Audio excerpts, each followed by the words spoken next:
I am Reverend Father Akofang Mandu, the parish priest of Corpus Christi Parish and the chaplain of the Charismatics. I here present to you the theme, the spirituality outside the space of celebration. What we see is that the spiritual experience seems to be more intense outside the space of liturgical celebration. The reason being, the relationship between liturgy and spirituality has always been confronted with quite a number of problems like formalism, rubricism, conservatism, clericalism, ignorance of liturgy, and the many more. This resulted in devotions that sought to fill the gap created by such tendencies, the gap between liturgy and spirituality. As people found such devotions and private piety as a sure means of spiritual experience than the liturgical celebrations itself.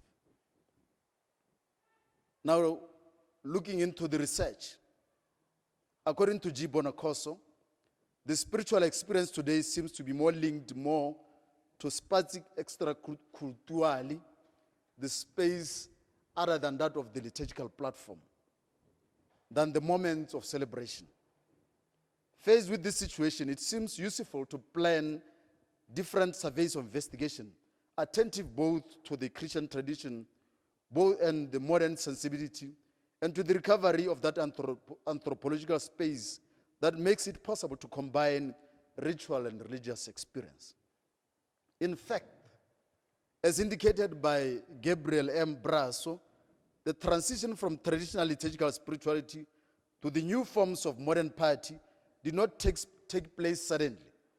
For many centuries, they were mixed together and living more like brother and sister, although in reality, the new spirituality was more definedly predominant, while the outward appearance of liturgical piety remained.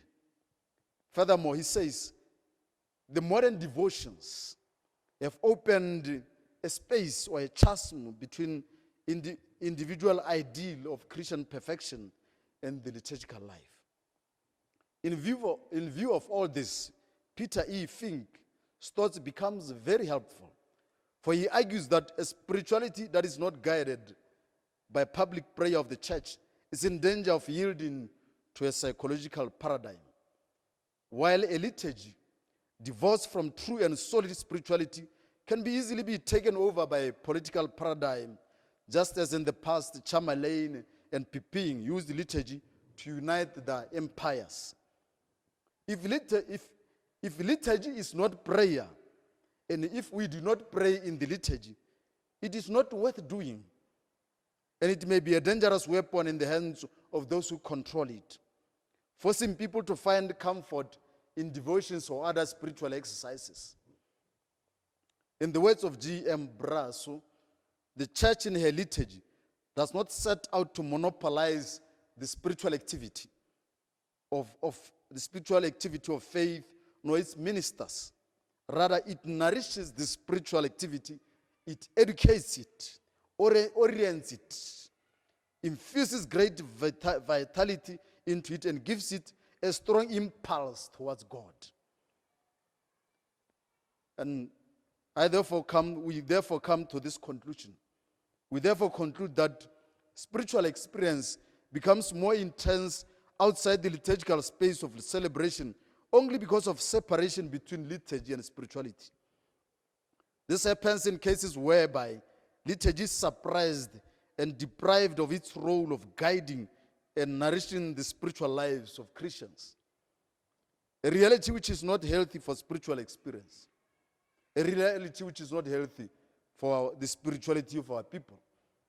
Modern piety and devotions which constitute the spati extraculturally should be the spiritual activities that prepare for the liturgical celebrations and derive the nourishment from liturgy as the culminant forms of all the activities of the church, not vice versa. All the spiritual activities are a preparation towards the summit, which is the Eucharistic celebration or the liturgical celebration. And of course, there are a nourishment from the liturgical celebration.